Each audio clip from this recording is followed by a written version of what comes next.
Evening. This is TMS Roundtable, and my name is Dr. Tovah Goldfine. Ron and I are on the same side of the galaxy.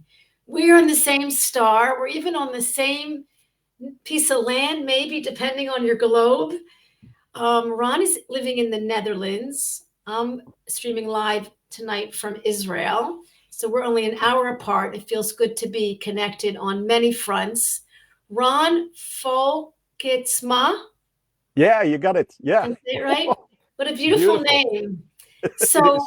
what's wonderful is I've not met Ron directly, but I've met, I meet clients and patients through this work on TMS Roundtable, which where we heal and recover from autoimmune disease and chronic pain. We help people find the doctor and therapist in them. And I've been streaming live since around Corona time, which thank God it's getting further and further from us. 4 years ago, almost 5 years ago this March. And I've been streaming live every week, and I plan to stream live every week for as long as I can. So what happened was I met a patient from Australia, and he was struggling with Crohn's disease. And he said to me, you got to meet this guy, Ron. And I'm like, I'm on it, and then there was this networking. And Ron, you were so receptive and so ready to meet with me. And I scheduled you for a show because, listen, Crohn's disease is one of those, it's permanent, there's no recovery, you're going to suffer your whole life. That's what doctors are saying. And so when I thought, and I actually, which is not the topic of the show, was diagnosed with Crohn's disease 40 years ago. Another story. The point is, our belly and our colon is a very sensitive part of our body for everyone. It's connected to the brain more than other organs, though we're all connected, we're holistic. But anyway, I'm just excited to talk with you. A little bit of like just from hello, the journey, and you're started at age 12. Tell Well, us a little bit well, about actually, step by step what was going on in that little boy's mind at age 12, oh really. my gosh, should we really go there? Hi, and everyone, welcome on this podcast, and happy New Year. This is where we start, right? That's it. I mean, I did my childhood in a not too safe surrounding area. I mean, my father, he had a very stressful job, and my mother couldn't cope with that, and she reflected that stress levels back on us kids. And since I was the oldest one, I stood up for my sister, and got the first wave of stress, so to speak. Next to that, in those days, we were told as kids that if you don't do good at school, then oh my gosh, you're gonna be a spanking. So the pressure of getting my grades right and performing on that sort of stuff, that was pretty high in those days for a 10-year old. And I couldn't handle that pressure. That was, I mean, I did everything I could, but I was also living my life as far as I knew what life was about at that age, right? So at the age of 10, I started to, feel kind of ill, sick. My bowel systems and my intestines they were offline, and stuff was happening. So we went to the doctor, and there you go. 2 years of research, because at that age nobody looked at Crohn's disease. 2 years of research went by before some special trained professor in Amsterdam, he found Crohn's disease, and he gave me the diagnosis of you're having Crohn's now. So at that moment, I was sort of relieved from, oh yes, now at least we know what's going on. So I took it, and I was hospitalized, which I liked because this was the background of This what's is going on in this child's interesting. head. The moment you get away from the stress at home and you start being hospitalized, then things aren't so bad as they look. I mean, obviously you are cared for in a childish environment, so you start making friends who also have diseases. Getting lots of love and attention from nurses and fed, and think about Exactly. that. Think about that. Well, this is the story. So And then there's this moment that you got sort of sacked out of the hospital and you need to go home. And then the whole process starts again. The inflammation starts coming up again, and the medications need to be leveled up. And that was a really, really high level what I got at that moment. So anyway, I noticed as a kid that at 16-year-old, I was placed out of the house for a year. And I stayed with an uncle of mine who was a psychologist. And, he right away triggered the problem. And he said to my parents, it seems like every time Ron needs to go home, then apparently he comes into an environment that keeps him, under stress, and that will have a bad effect on his Crohn's, the way that he's having it. So long story short, he advised my parents and me to go out of the house and find a room for myself.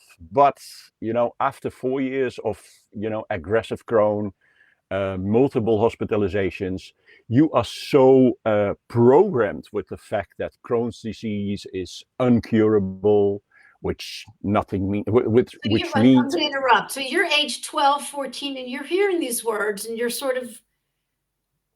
I'm just fascinated by the age of you and how you had to grow up so fast. Well, yeah, you mean at that age, you take everything for granted, I guess, and you have your own games about, finding yourself and your own truth. But the programs that you got from the hospital and the doctors is like, you never get rid of this. So there's your program. And you accept it and you try to learn to live with it. And they operated multi times on me to prevent me from dying. Seriously? Oh yeah, at the age of 16 and 18 and even further on, I was operated like 12 times. Wow. And missing almost all of my intestinal system. So my bowel system is very short.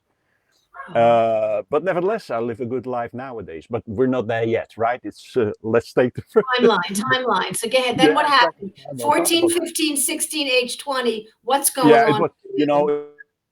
It was a mess. So what happened is that because of my illness and the hospitalizations, I couldn't, get the hang of school. So my grades went down, so it gave more stress because I need to become something better than my father was, the story. So there was the pressure again, and so on and so on. So I made my way through school, got no diplomas because every time an exam came up, the stress levels went up. And the Crohn went up, and it was hospital for me. And I had periods of time that I lived 1 year in one hospital. So bad it was. So then you just give in and you try to make the best of it under those conditions. But because of your young age, you're kind of flexible. You take it as it is, and you try to live with it and try to go through all the exams and stuff, and that's no fun, by the way. But yeah, long story short, it went on and on and on, multiple times operated. I already told you. So I was in my 20s. I was in this relationship. She was a nurse, by the way. Oh my gosh, she was so sweet. She did everything to make the patient feel good, so to speak. But anyway, I came. It was in the start of my 30s. Then it went really bad, and I had made real close friends in the hospital. And at 36, I met my specialist, and the blood work was not good, and stuff was going on. So and I wanted to get rid of my medications because the side effects were very heavy, and that it did more harm than it did good. So anyway, in between words that we had, I asked my specialist, how is that guy doing? That was a friend of mine. I met him frequent in the hospital where I was treated. And he said, well, Ron, I don't think I have good news because he passed away. And then I was, what do you mean he passed away? I mean, Crohn's disease is not that you die from it, is it? And he said, well, Crohn's disease itself not, but the complications that, come with Crohn's disease, they really are bad for your body. And yeah, if we look at the statistics and the aggressiveness of the illness itself, and how that went through all the years of my life in that period between, let's say, a 10-year-old and 36, he said, you won't make it through your 40s. And then I was like, oh my gosh, I didn't see that one coming. You know, I was sick all the time. I forgot to live like my friends did. They went out and they went, partying and went in bars and they met girls and stuff. And thank God, again, I had this relationship, and she was the sweetest thing you could ever imagine. But nevertheless, it was a slap in my face, literally. So, and then I looked at him and said, well, what do you advise? Where do we go from here? And he said, well, if I were you, I would do the things that you would love to do, and, make the best of those years that are ahead of you, and see where it's going. So, yeah. Meanwhile, I had to, check in with him every 4 weeks, I believe it was. Mm-hmm. To get the blood work done. So then that was oh man, that I couldn't believe it. I remember that telling my parents, it's not going well, because this is the idea of the doctor. He told me that and that, and they were also like, oh wow, no, right? It didn't feel like they really got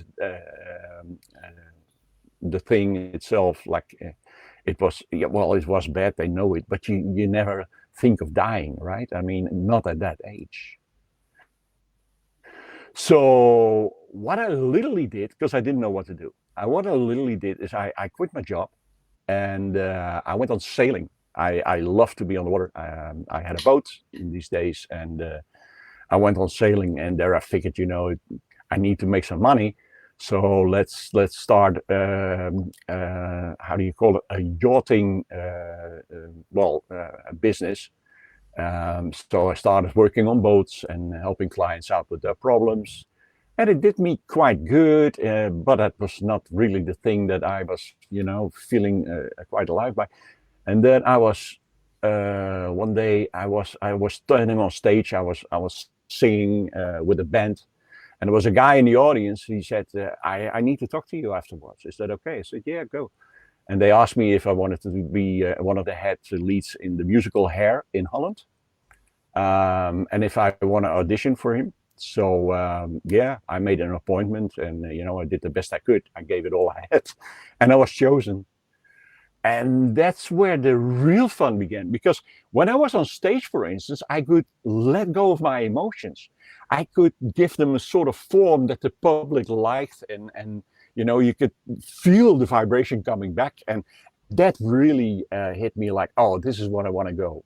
So I kept on doing stage work. I kept on doing singing with bands, and I did some musicals like, I was a pinball wizard in the rock opera Tommy. Whoa. Some other stuff. But that gave me, an idea about, this feels great. So I was also busy in the dance scene, because moving your body, is also a thing that's good for you. So I kept on hanging there. You're already doing the somatic things without realizing it. I was lost. I couldn't die. I mean, it was obvious that I was going to die. But, I didn't want to get, and before I die, I got nothing to lose. So let's do this, let's do that, let's try this, let's try that, right? So this is how it went. After one of the musicals, you're getting 3 days of fun with the crew. So we were placed on a five-star ship, and, I asked around, what are you going to do with holiday? And somebody said to me, I'm going to be sailing in Turkey this summer. And since I was a sailor myself, I was like, oh, that would be so great, take your ship and sail it around Europe into Turkey, and then, live your life over there, see what's happening. And that person that was going to sail, he said, well, you can join that holiday, but then you have to take a course first, and it has to do with intuitive development, like energy. And I was like, that's not my niche, honey. How do I do that? She said, you know, trust me, there's an open invitement here. Coming Saturday, we have this tryout, and we're just going to go there. So I did. And I was entering the building, and something came over me, like warmth or comfort or something like that. So I went up the stairs, and there were people. They were all smiling and, you know, welcoming me. And I told them, you know, what I did, and then that I wanted to go to Turkey with them on the holiday. And they all started to laugh, like, yeah, but then you need to attend at least the basics 1, 2, and 3, which are 3-month courses. And yeah, then you feel free to join the holiday. So um, I believe next Monday I signed up for the basics 1, and then you learn. Oh, this was a big one, right? Then you learn to kind of go inside your body and sort of go on a journey, and, you know, see how you feel inside, and see No, not that, not the self-reflection stuff. Well, I had to, because I wanted to go sailing in Turkey. I mean, that was the story, right? But anyway, so I did the first basics 1 course, and something triggered, something changed, something, I don't know what it was. I couldn't make head nor tails from it, right? So, but something felt different. And I said, wait a minute, I kind of, well, I can't say I feel better, but I feel different. And then something inside my head said, you need to quit with your medications now. You know, just stop it, because, you know, you're going to lose it or win it, but it doesn't make a difference any longer. So I went to my specialist. I said, I'm in this course and I'm starting to feel different. He said, what are you doing? I said, well, I don't know, something with energy. And he was right away like, you know, we don't learn that sort of stuff at school. So as a doctor, you know, go ahead with doing that, because it won't harm you. But no, I can't make a declaration why you feel better now and why you should stop with your medications. I said, but yeah, I want to do it. You know, I feel good. My blood work came out good today, so why not? And he gave me a green light to lower the amount of medications that I took every day, you know, and see if I could build it down to 0. And it just happened. I just did. And after that first 3 months course of intuitive development, aka working with your own energy, I never became ill for another day. Wow. So again, after, I mean, maybe 2-3 months, I came back at the specialist, and how are we doing? Blood work was still good. You know, I haven't any complaints. And he was looking at me, and, you know, and he said, you know what, Ron? He said, I gave you the order to live your life as good as you want, and, you know, do whatever you want, but just go on with what you are doing now, because obviously for you it works. So I see you within, let's say, half a year or 3 months. I don't know. I don't exactly remember which time frame he gave me. But yeah, I walked out of the hospital. I remember that, like, you know, this is the start of something new. And I stayed on that school because I was triggered by the effect from, you know, if I do this, then that happens. But again, I had no sense what happened, Right. you know? Right. So that kind of motivated me to kept on studying on the subject in order to find the golden key and, you know, bring it out on the internet, which was pretty green and pretty fresh in those days. Yeah. And I was burned down to the ground like, you're a charlatan. We don't trust you. You want to sell us something. It's a lie. And then I wrote something like, you know, uncurable means literally we didn't find a cure for it yet. But it doesn't mean that it's your future, you know? I mean, so I tried to start conversations and discussions, and they burned me down to the ground. And there was one guy on a blog, and he apparently he knew my specialist, and he was like a Crohn patient himself. So he called my specialist. He said, yeah, we got this charlatan here called Ron Volkersma. And he's telling us that he was cured from Crohn by doing some stuff with energy. And my specialist was, yeah, well, in fact, I know that guy. And you know, I have him in my case studies for years and years and years. And yeah, actually, it's true what he's telling you. So then I was banned from the site because they figured out if there was a cure for their problem, they no longer have a problem and they lose a part of their Right. identity, Only apparently. certain people, Because, listen, we figured out certain people, you know, are gravitating towards the mind body, neuroplastic, energetic, quantum type of healing, which I've been studying the science. And this is not woo woo, but for some people, it will work and some it won't work. But for everybody, it can work. That's what I think we have to the discrepancy here is that for everybody it can work, for some it will, and some it won't, and everyone has to decide, you know, if they're sick and tired of being sick and tired. There's a scientist in Israel, a Russian woman, a doctor, who studied 100 different cases of chronic illness, from Crohn's to arthritis to MS to cancer. She did a study, and these 100 people all healed themselves, this incurable or this chronic, and she found one common thread, and that was they made a decision. I'm not saying to the listeners out there, you didn't make a decision, you didn't work hard enough. I'm not blaming anyone. We're all taking responsibility, but these people took the kind of responsibility that you need to take, the kind of facing your fears, the kind of fearless movement, the kind of like Anita Morani, what's her book?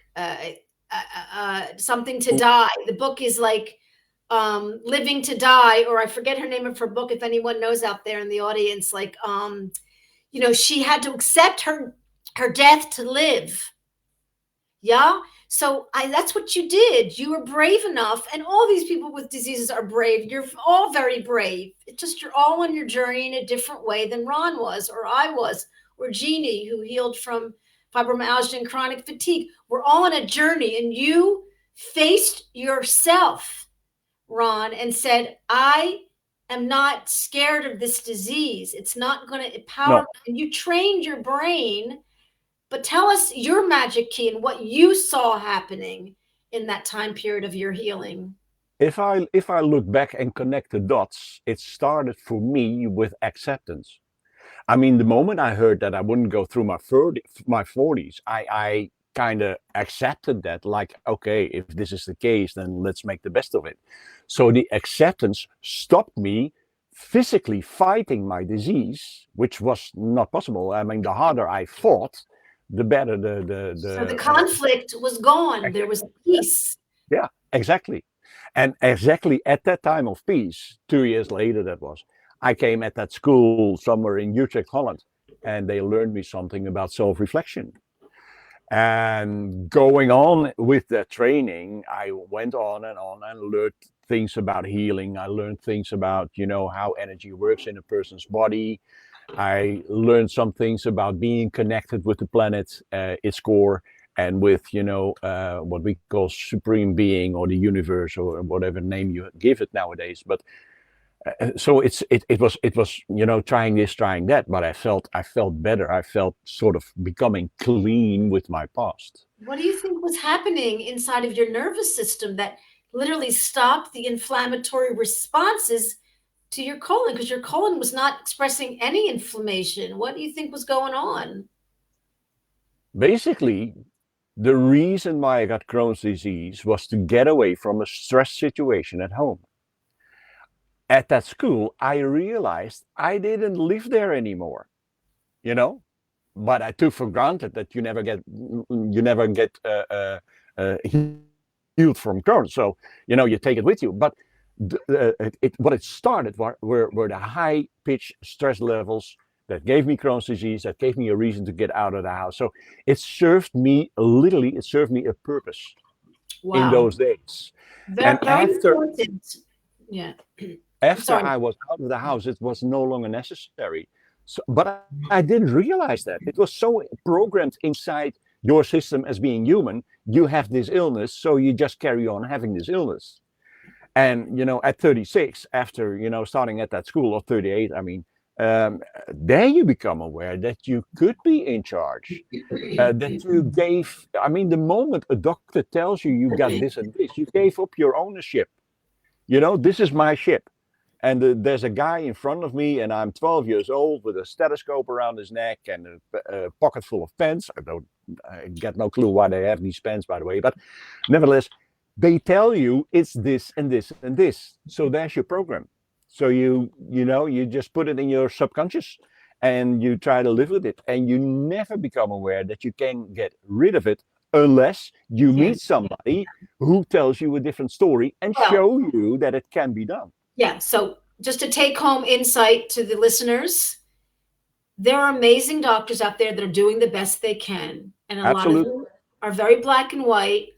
If I can't fix it, it's not fixable. Then there's doctors, like doctors that I work with, maybe doctors that you know. This doctor was even very open and receptive, the one you were seeing, that will treat you as well as the condition, but understand the person with the condition. And you had a voice when he was like, you had a voice. And there are doctors that will treat you, because everyone with any illness is having a very different personal experience with that illness. And what we do in this mind body neuroplastic world is we treat the person as well as understanding the symptoms, but the person will heal and then the symptoms will heal. And that's what you're saying, Ron.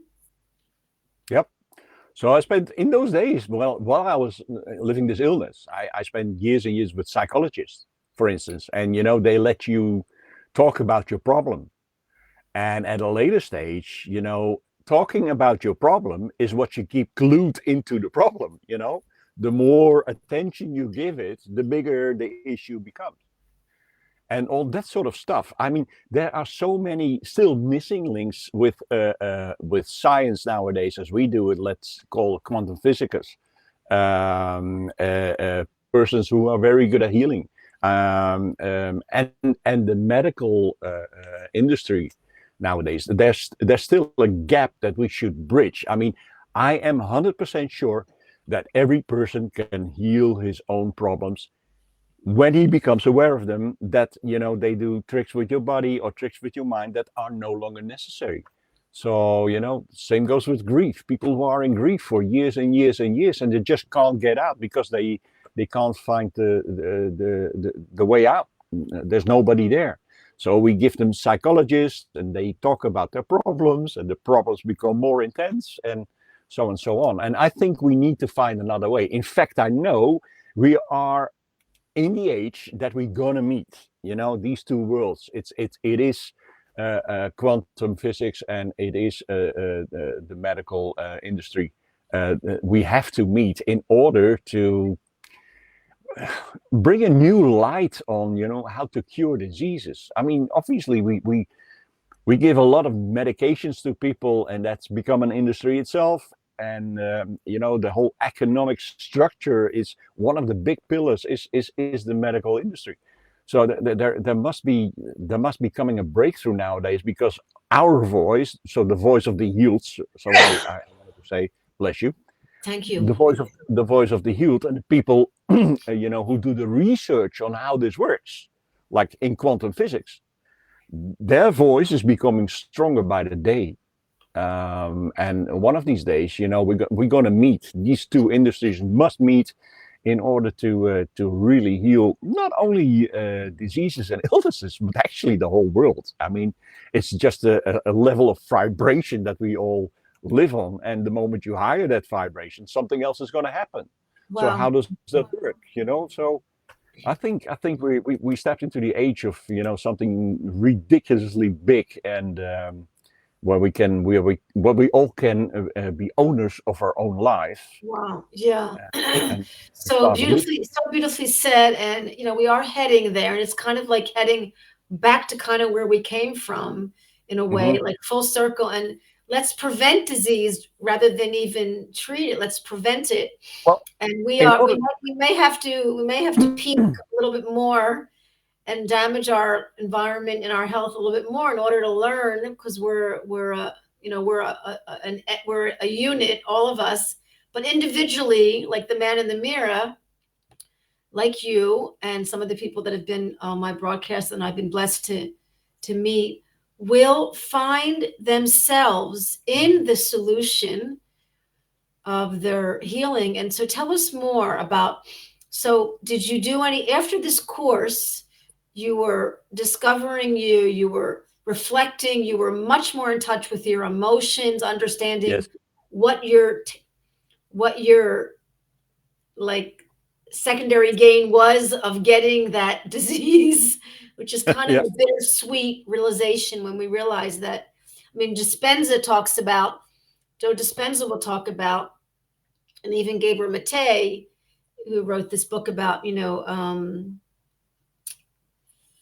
disease, and they'll say like you're addicted to your pain, you're addicted to your drama, Absolutely true. and it's like it's hard to tell someone that, but it's so freeing when you can own that. So talk about that a little bit so people can. What happens when you're ill? It's a chain reaction in the body. I mean, you live in scarcity, you live in fear. That gives you extra stress. The stress hormones do stuff with your brain, and that starts making other neuro, how do you call it? Well, it starts opening up neural pathways. The chemical reactions. There's a chemical reaction going inside the body, and some specific pieces of that chemical reaction, they look almost like heroin. They do stuff with your body, and you want to grab to it, hold to it as if it's the last straw that you can hold. So it keeps you in the loop, because if you have the feeling that everything is narrowed down to the fear of becoming sick or the scarcity feeling that you live by, then it turns the clock up for more stress and more of those neurobiology stuff. And there you go. There's the loop. So it keeps you tied to it. And that is something that you need to break through. In my case, it was on a very late stage, way after 36, that obviously, I learned how to heal. So I learned how to go inside, how to calm my mind. I learned how to meditate. That was an important one. Wow. To try to get the silence on the inside, and turn your mini me, as I call him in those days, your consciousness inside, and just visit your body. I mean, use your spine as a stair, as a ladder, and climb down, and look at your heart. Look how it moves, how it works. I'm not talking energy points here, but just physiology. And then go down and look to your stomach or your liver or, your kidneys or anything specific that needs attention. And the moment you start doing that and you train yourself that you can go inside your body towards that specific place that needs that attention, then go there. And don't be angry at it. I mean, once you're there and you see the issue, why don't talk to it? Why don't pamper it? I mean, take it out, lay it on a pillow, and pamper it and turn up the heat a little. And that's the way you start connect with what's wrong there, And then if you do that, and if you do that long enough in the meditation phase, then what's happening wherever it's happening in the body, it starts to talk back to you. So now you have a conversation going on, and learn to understand each other, the pain point, and you as a consciousness. So, and that's where it becomes interesting, because now you can tell that the pain is no longer necessary. It serves its purpose. Another very big thing that's coming to mind is the word forgiveness.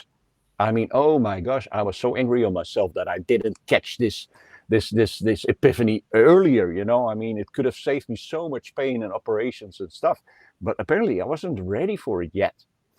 So when I said goodbye to the disease called Crohn, then the forgiveness need to kick in. And then, the forgiveness go way farther than only what's going on inside your body. It's forgive yourself for being angry that your body didn't work.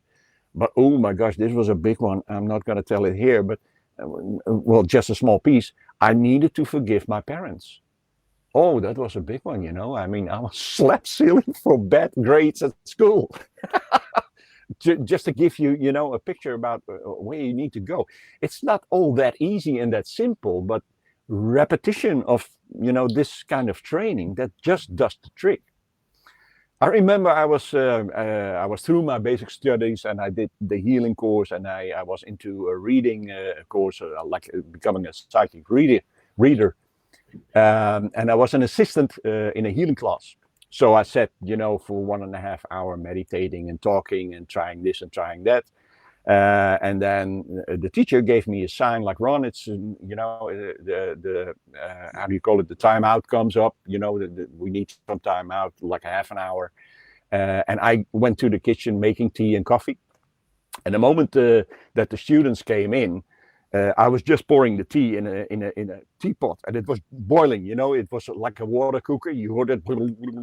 So I took it off, and it was still rumbling in my hands.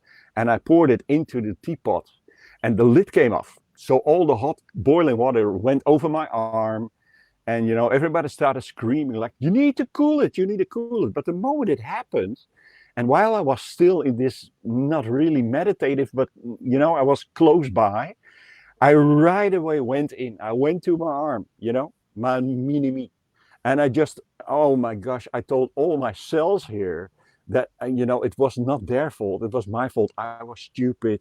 And I did this and it scared the crap out of them. I know, but it's all good, And I kept on healing it for maybe 10 minutes during that intersection between, two classes.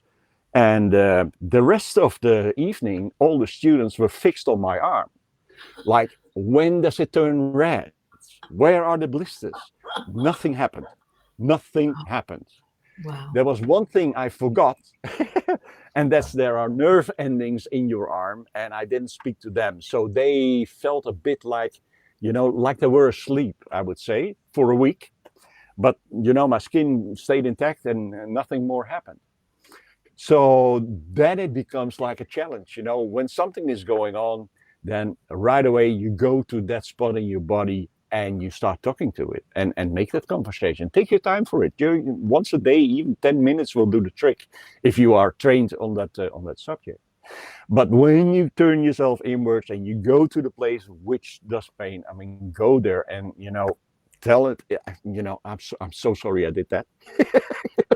Yeah, well, they cannot heal about. Oh, Anita Moriana's book is called "Dying to Live." I think her book is "Heal from Cancer, Dying to Live." Anyway, Dying to Live. But you cannot heal a body that you hate, and it is hard to love a body that you feel is punishing you. But if you can understand that all illness is the body protecting you because it's feeling attacked, and together you can heal that body, but it has to be a relationship, and this is what you're talking about, this beautiful relationship. So we know now that your body reacts with certain biochemicals when you are under or levels of stress, for instance, or fear or whatever happens. So the next step for us all is to become aware that we do that. Because people are not aware nowadays that we live in stress or in fear or whatever. I mean, you live in Israel, for instance. How does that feel on a day-to-day basis? Yeah. So we are all being challenged. And that, I think that is the beauty of life as well, because you are here with a purpose. So what do I need to learn in this life in order to make a step up or choose for the next one, whatever the case is? And I don't want to go there now in this podcast, so don't break me open, because once I'm going in that direction, I'm lost. I won't. So meditation, awareness, loving your body, going to the place of your body, understanding what the organ, tissue, cell is saying. It has a voice. We know this by watching a plant grow, because we talk to it. We know by the water experiment. We understand the language. And you're telling us this about the language of speaking to oneself with compassion and hope and gratitude. And I mean, there was this Chinese Japanese guy who played with water. What was his name? What's his name? No, it's all over the internet. Yeah, well, he could influence the crystals of water, you know. But long story short, if you see what he is doing with water, and that it actually works. And if we talk to plants or give it some nice Baroque music, what happens to a plant if you do that for a week, right? But long story short, if you become aware that about 80% of our body is built from water, and so if I can influence a water crystal or water molecule under a microscope, I should do that with the rest of my water. So nowadays, when I drink water, for instance, I have it, well, I can't say I have it healed, but there's this bottle called Flask. I'm not going to go there, I promise you.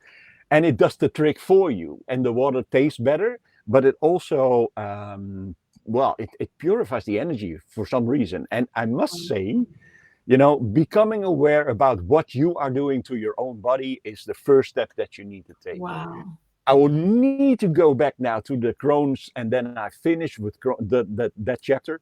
2 years after my miraculous healing, I got a phone call from the hospital that there was this big conference of professors all over Europe, and they came to Holland, and they wanted my case as a study because Wow. something happened that they couldn't explain. So in order to give them a clear picture, they compared my old test results, which was on video, with the current test results, which I was undergoing lying down on the table. Some of the same segments were visited with a scope, with a small camera and a bright light, and they couldn't even find the scar tissue.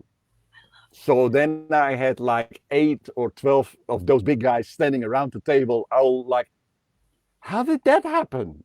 And I couldn't explain it, but they all laughed and they all shook their heads like, we never ever ever What are you like? So drank this. honestly, were they sarcastic? They were like, wow.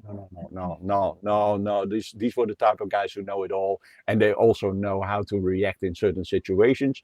And this was a big aha moment for them. Like, so nowadays we can't say Crohn is uncurable because there are too many of us who are really clean. Nothing can be found. Beautiful. I mean, I love there's it. no cell in the body doing anything wrong. Right. 4 years ago, I had something going on with my bladder. Same story, you know. So I visited a urologist, and he did a scope, and he said, "Well, there's something in there that doesn't look good. I don't trust it. I need to pick a spot of it, and take a biopsy and see where it goes. But I think I need to take that out. It doesn't look good." And I was hold it. Wait a minute.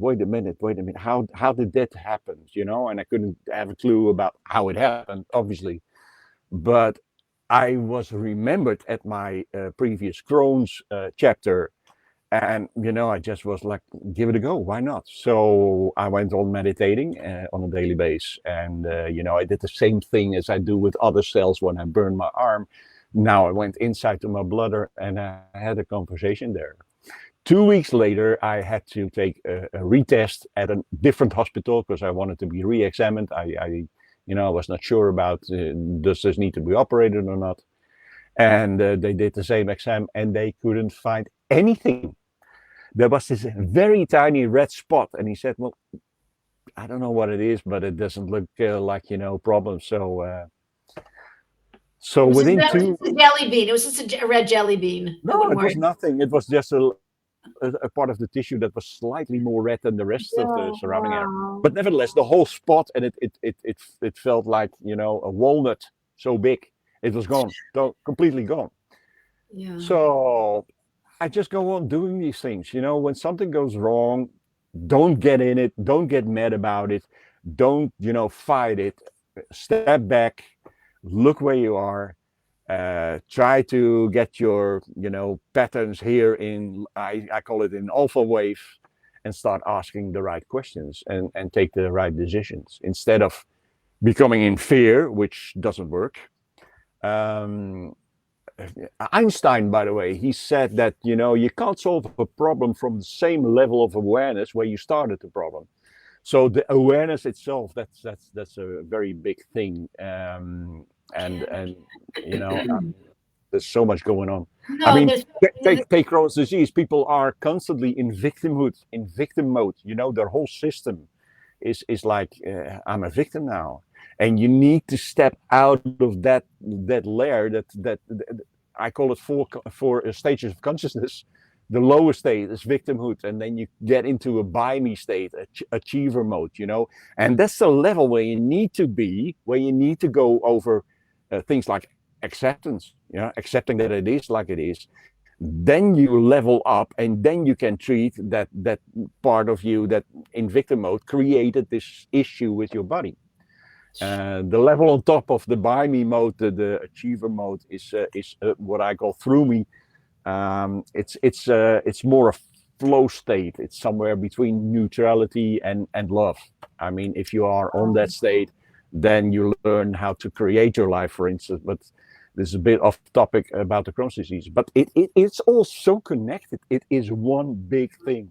yeah. And the moment you become aware that there is more than you had ever been, capable to think about, the moment you become aware of that, then you have new possibilities, and that's the way you step out. Well, not as easy as I say it now, but basically that's it. Yeah. Yeah. Ron, Beautiful, huh? it's so inspiring. Oh, we are So so, inspiring. It's so my language. And, yeah, I don't want people to listen to this and feel like, why can't I heal? I want them to feel like, want them to get the chemical, I want to inject people with hope. I want them not to give up. I want them to feel like they're so close, that this may be just the last lap that's so much harder, and they feel so down for the count. And, yeah, I can imagine, because the illness itself, whether it's cancer or whether it's Crohn's or whether it's CU or whether it's something else, chronically, it drains you. It drains your system. It's constantly attacking on your energy level, so you feel down. And if you feel down, I don't feel like coming out of bed today because I feel down. And there is, your energy level is going way more down than you feel. And that's not the way to go. You need to spin it up to a positive direction. And there is your secret. And often that is the awareness that you can do it. The awareness that you gave up ownership of this ship, of this body, by taking something for granted. Something was told to you, you believed in it, it became a program, and now you maintain the program. That's all we do. I mean, this subconscious brain of ours, it's full with programs that are no longer necessary for us to live a life. Got it? I mean, yeah, I mean, in our world, in the neuroplastic, we call it psychophysiological disorders or stress illness, or we recommend these somatic methods that will be that you start to do every day, where it becomes second nature. Like, I'll be in the car at yep, a red light and I'm meditating. I don't have to sit on a mountaintop and meditate. It can become this constant mindful, I call mindful moments. And they're not always comfortable moments. We're not telling you it's going to be comfortable, but to come out of your comfort zone to your uncomfort zone, where the healing happens, until that becomes your comfort zone. And no expectation, says Buddha. yes, Love what is, whatever arises, love that. To be the real conductor of your own orchestra, to be the pilot of your own, to affect your cause, affect your cause, to cause your effect, true. affect, to really believe that you're not a victim, that you're, this is a tikkun. That's the word in Hebrew. That's a karma. There's this karmic path. We all have it. There's no one in the world that's not going through something. It just looks different flavors, different colors, different, topics, but we're all going through it, and we all have wake up calls. And it boils down to, this relationship with oneself, and it can be scary, but until you can love, I always say, even the part of you hate, love that, because you need all your parts. Well, invite them in. it's not as easy as love that part. I mean, learn to love that part is the pathway to love that part, right? I mean, Yeah. Buddha didn't become Buddha from once. He didn't get the enlightenment as a newborn. You Yeah. know, he had to find his Yeah. route, his way, and he's way above my pay grade. By the way, I will never be in as me, as we call it, which is the fourth level of consciousness. Wow. It's really where you embrace the love, where you are, how do you call it? Well, where you embrace unconditional love, and Yeah. that's a big one, Yeah. right? Yeah. Until enlightenment. I mean, that's we don't get there. I mean, if you do, it will be maybe for a few minutes or seconds, but just go in through me, learn to love yourself, Yeah. and learn to love what you have as a body and how it's functioning and how it's 100%. playing with you, because you're getting your challenges. This is where we're here on earth. I mean, I often ask myself, if we are consciousness and if we are all connected to this one big consciousness thing that was the creator of all, in my opinion, then why do I need this body? And then, well, the message is that in this body, I can feel things that I can't feel just by being consciousness. I need to have these cells to, well, to feel things like pain, but also Yeah. feel love or feel Yeah. joy or Yeah. feel, well, you name it. It's it's a big amusement park here, this planet, and that's the way I see it. So let's make the best out of it. Yeah. But in case of Yeah. illness, don't sit in the corner and grieve. You can do that for a moment. You can do that for months even, but it has to stop somewhere in order to get you out. It's like, all right, lesson learned, keep going now and step up the plate and go into a next phase, into a next chapter. Wow. Um, Wow. I love how you're expressing this. You're speaking beautiful, and even in a language it's not your native language, and you're no, expressing I'm sorry for really that. clear. No, you're expressing clarity and expressing truth, and it's something we can all relate to. And as I say, people that usually get these diseases and these chronic pains are sensitive and strong people. They are special Absolutely. people in that way, and so I really am honored to be here every week. I feel so blessed. I So can. for anyone who hears this or the recording, Ron has a Facebook page. That's where I found you with that great hat. I think by Yeah, the sea. You're somewhere on the water with that yeah, great correct. hat. And you can ask Ron a question on his Facebook page. You can Yes, this will be uploaded tomorrow on the YouTube. You can ask there, and I'll send it to Ron. People know that I do this work here in Israel online with teletherapy, and I help people find the doctor and therapist in them. And I feel like that's kind of what you learned and this, you are around the right people. Because you attracted these people, the boat, the turkey, yep, the drama, the yep, band. You've attracted your own parents, and thank God yeah, for them. But we're not here to blame parents. We're here to be grateful for what they gave you, and they gave you something, Ron. So thank yeah, you to yeah. them.